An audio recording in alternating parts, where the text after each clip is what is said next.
بعد كده في سؤال كيف أدرس الكورس بطريقة فعالة؟ هل يجب علي تكرار كل ما يقوله؟ والله الكورس كله هو نفس اللي اتكلمنا فيه في فلو انجلش. هو المبادئ كلها واحدة، وهو بيعتمد على فكرة انك تكرر الدروس، تكرر وفي نفس الوقت تجاوب معاه لما يكون بيسألك أسئلة في الميني ستوريز. والله الدروس هو الكورس 30 درس. 30 درس موجودين قدامك اهوتي زي ما انت شايفهم. فانت عندك الدروس من 1 لحد 8 هم كلهم واحد. يعني الدرس رقم 8 هو الدرس رقم 7 هو الدرس رقم 1. يعني اقصد النظام بتاعهم واحد. حلو. بعد كده يعني انت المفروض تتابع الدروس هنا ازاي؟ والله عندك 3 حاجات موجودين، 3 ملفات صوتيه زي ما انت شايف اهوتي. دول 3 ملفات صوتيه و3 ملفات بي دي اف موجودين. هتبتدي اول حاجه بالمين، وبعد كده هتبتدي بالفوكاب، وبعد كده هتخش على الميني ستوري. المفروض تعمل ايه في الدروس؟ والله انا شايف انك لازم تكرر 7 ايام. هو شايف كده برضه، هو اللي بيقول لك كده يعني. فانت تكرر 7 ايام. تيجي في اليوم الاولاني هتقعد كده، هتشغل اول درس اللي هو المين، وهتسمع الدرس. هتحط بس كده حاجه في ودنك وهتسمع. يفضل طبعا انك تسمع وانت بتتحرك، او تسمع وانت واقف، او تسمع في اي مكان غير انك قاعد كده بس. في الدرس بتاع المين هو بيتكلم عن فكره معينه، بيتكلم عن مبدأ معين، بيتكلم عن طريقه معينه في المذاكره. بعد ما تخلص المين بتدخل على الفوكاب. ايه هو الفوكاب؟ الفوكاب هو بيشرح لك الكلمات الصعبه اللي هي اتقالت في المين. بيشرح لك الكلمات الصعبه. وبعد كده بيدخل على الميني ستوري. في الميني ستوري تحديدا هو بيحكي لك قصة، وبيسألك أسئلة ديتي على مدار القصة ديتي انت المفروض تجاوب على الأسئلة اللي هو بيسألها لك. في القصة بيستخدم فيها الكلمات اللي هو قالها في المين وشرحها في الفوكاب، وبيعلمك فيها القواعد بشكل لا واعي. يعني هتعرف ده ازاي بالظبط. احنا كنا اتكلمنا عن الموضوع ده بالفعل في يعني الدرس اللي احنا شرحنا فيه كتاب اي جي هوج. اسيب لك اللينك ان شاء الله، هتلاقيه موجود في الديسكربشن.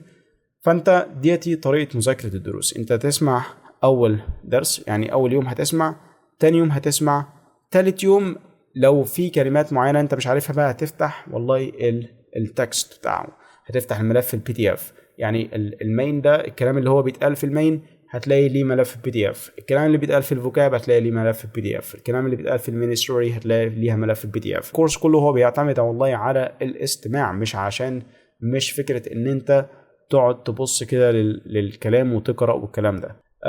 في ناس بتقول طيب دلوقتي انا هل اقرا وانا بسمع الكورس ولا لا؟ هل مثلا ابص للملف البي دي اف ولا لا؟ احنا زي ما وضحنا، ادي لنفسك اول يومين ما تبصش فيهم للملف البي دي اف. ادي لنفسك كده اول يومين انك تحاول تفكر وتخمن معاني الكلمات بدون استخدام اي قاموس، بدون استخدام اي حاجه. بعد كده لو في كلمه جديده ظهرت عندك اكتبها، بس ما تكتبش الكلمه بس، طبعا اكتب الجمله اللي اتقالت فيها الكلمه كامله. اكتب الجمله اللي اتقالت فيها الكلمه. ما تكتبش الكلمة منفردة، ما ينفعش تكتب الكلمة منفردة خالص. موضوع القراءة أنا شايف ما ينفعش تقرأ غير بعد ما ننتهي من المرة السابعة. لو أنت عاوز تقرأ هو ما بيرجح لكش حاجة زي كده، لكن أنا عن نفسي أنا كنت بحاول أقرأ بعد انتهاء من أكتر من مرة السابعة. يعني أنا كنت بكرر مثلا كتير، فكنت بعد ما انتهي بقى من التكرار بتاعي خالص وقتها بقى أبدأ أقرأ. يعني وأنا ليا فويس مسجز كنت مسجلها وأنا كنت بقرأ أول مرة، وبعدين ليا فويس مسجز كنت مسجلهم. يعني فان شاء الله اشير لك برضو الحاجات ديت وانا بتكلم عن تجربتي مع اللغه الانجليزيه. انا لو والله خلصت الدرس الاولاني هعمل كده مع الدرس الثاني. الدرس الاولاني المفروض ياخد مني اسبوع على الاقل. بعد كده الدرس الثاني، الثالث، الرابع، الخامس، السادس، السابع، الثامن. بعد ما اخلص الدرس الثامن هتلاقي في حاجه جديده اتضافت، وهي في حاجه اسمها البي او في. البي او في هي نفس المينستري، لكن ما بيشرح لكش فيها، يعني ما بيسألكش فيها أسئلة وانت تجاوب. هو بيحكي القصة بس من وجهة نظر مختلفة. يعني والله ان هو الاول كان بيحكي القصة وهي كانها حاجة حصلت خلاص في الماضي. لا، هو بيتكلم عن الوقت الحالي، او بيتكلم عن القصة وبيتكلم عن القصة وكانها لسه هتحصل مثلا بعد 5 سنين وهكذا. ديتي الدروس كلها من 9 لحد 30. فيعني الدروس تقريبا كلها واحدة، المبادئ واحدة هي اللي بتطبقها. دلوقتي يعني زي ما انت شايف كده قدامك، او زي ما انت اظن كده انت عرفت ازاي تذاكر كورس اي جي هوج. باور انجلش هو مناسب لاي حد فاهم ما بين نسبة يعني اكتر من 50%. لو انت فاهم اكتر من 50% اول مرة تسمع الدرس يبقى خلاص الكورس ده ليك، فانت كمل في الكورس ده طالما فاهم اكتر من 50%. لو اقل من كده يعني ما رجحلكش كورس باور انجلش خالص، يعني وقتها روح شوف كورس زي فلو انجلش، اسهل كتير في المستوى، عشان بس ما تتحطش على نفسك ضغط وتلاقي نفسك الموضوع صعب عليك. في سؤال تاني وهو هل مطلوب مني ان انا افهم كل الكلمات الموجودة في المين تكست؟ والله انا بروح مع الرأي اللي هو ان انت لازم تفهم كل حاجة قبل الانتقال للدرس اللي بعده. يعني انت هتكرر كل درس على الاقل 7 مرات، لو تطلب منك اكتر من كده كرر، لكن يعني ما تدخلش على الدرس التاني الا لما تكون اتقنت كلمات واتقنت كل حاجه اتقالت في الدرس الاولاني. لو رجع بيا الزمن يعني هكرر الدروس اقل حاجه شهر. والله لو رجع بيا الزمن فعلا هعمل كده، لان الكورس فعلا يعني كفيل ان هو يوديك في مرحله تانية خالص. وبالنسبه للكلمات اللي انت بتقول يعني ممكن تعمل لها سكيب، او ان انت يعني بتسال هل لازم تفهم كل الكلمات ولا لا، الكلمات دي هتحتاجها. يعني انا كنت بعمل زي كده وبقول مش لازم افهم كل حاجه طالما فاهم المعنى العام، لكن فيما بعد كان بيتقال قدامي الكلمات اللي هو الكلمه ديتي انا اخدتها قبل كده في كورس اي جي هوج بس انا مش فاكر معناها، فكنت بضطر ارجع لكورس اي جي هوج عشان اعرف الكلمات. فنصيحتي ليك ما تعملش كده، ما تدخلش على الدرس التاني الا لما تكون اتقنت كلمات الدرس الاول. فلازم تفهم كل حاجه اتقالت في الدرس قبل الانتهاء منه. سؤال تاني، هل انا مطالب بمعرفة كل الكلمات اللي في الميني ستوري؟ انت مطالب بمعرفة كل الكلمات اللي موجودة في الميني ستوري، لان هو بيعلمك فيها الكلمات وبيعلمك فيها القواعد، فما ينفعش تدخل على الدرس التاني الا بعد الانتهاء واتقانك التام للكلمات الموجودة في الميني ستوري، او حتى اي كلمات عموما موجودة في درس. انا شايف انك يعني تدي لكل درس حقه وبعدها انتقل للدرس اللي بعده. يعني لو عندك مشكلة في حاجة معينة كرر تاني، تالت رابع خامس عاشر 100 مرة لحد ما تتقن الدرس ده، وبعدها ادخل على اللي بعده، ما ينفعش تراكم. سؤال تاني، هل بعد كورس اي جي هوج نستطيع امتحان الايلتس؟ بص يعني بعد الانتهاء من كورس اي جي هوج هتكون قطعت نسبة كبيرة جدا وهتكون قادر انك تعدي من مرحلة اللي هي السبيكينج فيه ان شاء الله، والليسننج الى حد ما بنسبة كبيرة، يعني هتكون قطعت شوط كبير في الموضوع. والريدنج كمان، يعني طالما انت بتقرأ بعد انتهائك من الدروس زي ما وضحنا يعني ان شاء الله هتقدر. لكن في نقطة طبعا معينة اللي هي ليها علاقة بالكتابة، وهي دي ان انت لازم تتمرن عليها بشكل منفرد، لان الكورس ملوش اي علاقة بالكتابة. انت الكورس بس اصلا ممكن تستخدمه او ممكن تستخدمه بايربودز بس، يعني مش محتاج اي حاجة تانية. فبالتالي الجزء الخاص بالكتابة هتضطر يعني تذاكره من اي مصدر تاني، او تشوف الكتب التحضيرات بتاع الامتحان بقى بعد انتهائك من الكورس ده. يعني لو انت مش تاخد الكورس ده وخلاص تخش كده على طول على الامتحان، لا انت لازم تحضر كويس وتشوف كتب تحضيرات للايلتس عشان تعرف تعدي ان شاء الله. وصلت حلقة 16 من كورس باور انجلش. لحد الان ما اقدر اتكلم، العلم افهم كل كلام اي جواب وتجيب الاسئلة بسرعة، لكن ما اقدر اتكلم. الحل والله المشكلة ديتي هو اي جواب اتكلم عنها تفصيلا في الدرس رقم 25، واتكلم عن الموضوع ده بالفعل، وهي المرحلة اللي انت بتمر بيها ديتي، وهي انك مكمل فعلا وبتسمع للغة الانجليزية، بتفهم للغة الانجليزية، لكن ما بتعرفش تتكلم ومش حاسس بأي تقدم خالص. لكن الحقيقة يعني في حاجات كتير جدا بتحصل في عقلك اللاواعي، الحاجات ديت هي اللي هتخليك تتكلم. فالمرحلة دي اسمها The Plateau. البلاتو هي فكرة ان انت في الاول بتحس بتقدم كبير، لكن بتيجي لمرحلة معينة في مرحلة التعلم وما تحسش بأي تقدم. فانت كل ما عليك هو ان انت تكمل. بعد انتهائك من الكورس ان شاء الله هتحس بتقدم، وممكن الموضوع يطول شوية في انك تضطر تتابع مثلا زي بودكاست تانية لأي جي هوج. بس على اي حال المرحلة دي طبيعية جدا، ما تقلقش، هتيجي وقت ان شاء الله هتتكلم. الفكرة كلها ان انت تكمل وما تقفش عند المرحلة ديتي، لانها مرحلة طبيعية وكل الناس بتمر بيها. وده يكون لسؤال تاني، وهو امتى اشعر بتحسن اصلا، او امتى هيحصل عندي تحسن في اللغة الانجليزية؟ والله على حسب مستواك. هو في الاول بيحصل تحسن وبعد كده الموضوع بتلاقي بيحصل حاجات كتير في عقلك اللاواعي لحد ما تتقدم ان شاء الله، لحد ما توصل لمرحلة متقدمة في اللغة.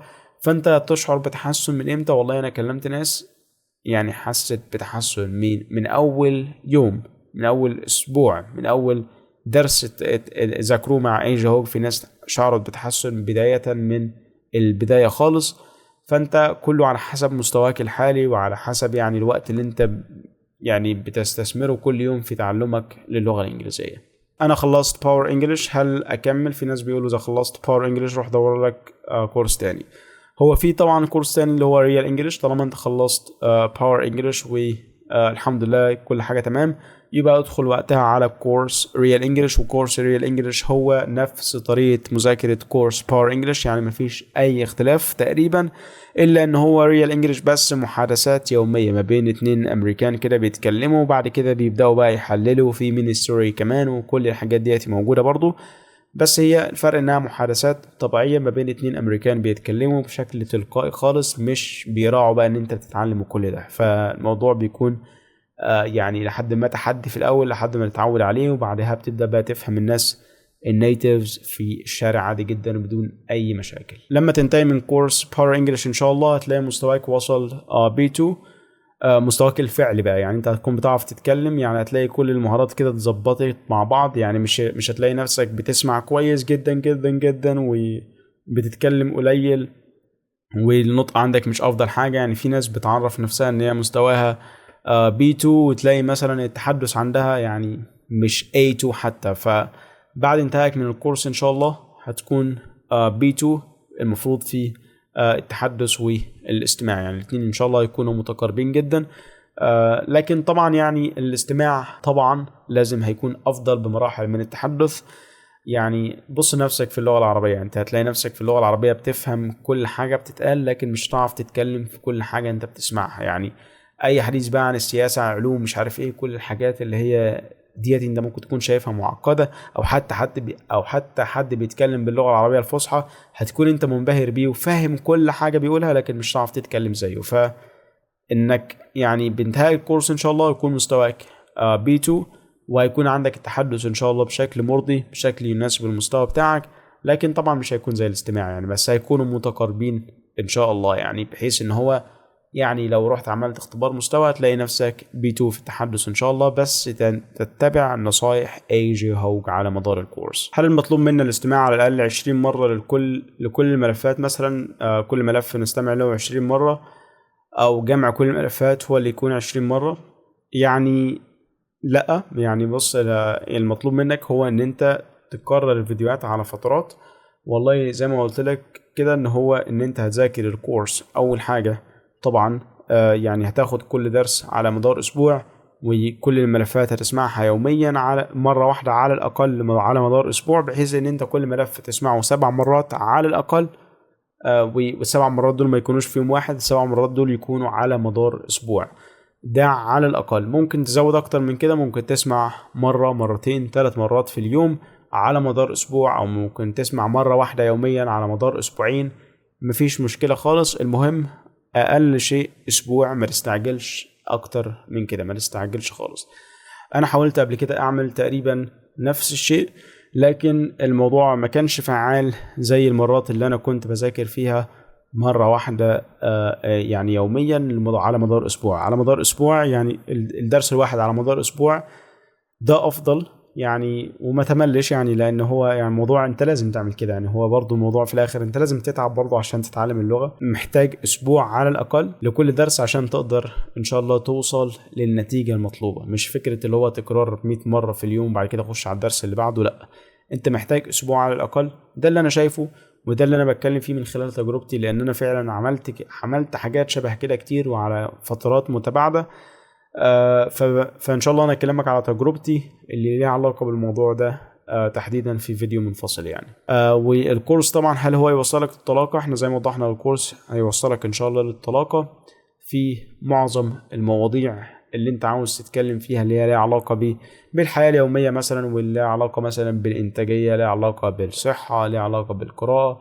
كل المواضيع دي إن شاء الله تعرف تتكلم فيها بشكل طليق وبدون يعني بتلاقي مشاكل وبدون ما تقعد تقول كتير يعني. هل الكورس بيقوي مهارة الاستماع فقط ام التحدث بطلاقة؟ الكورس بيقوي الاثنين الحقيقة، لان هو يعني الاستماع يعني هو طريق الكلام. يعني انت كل ما تسمع كل ما تتكلم بشكل افضل يعني.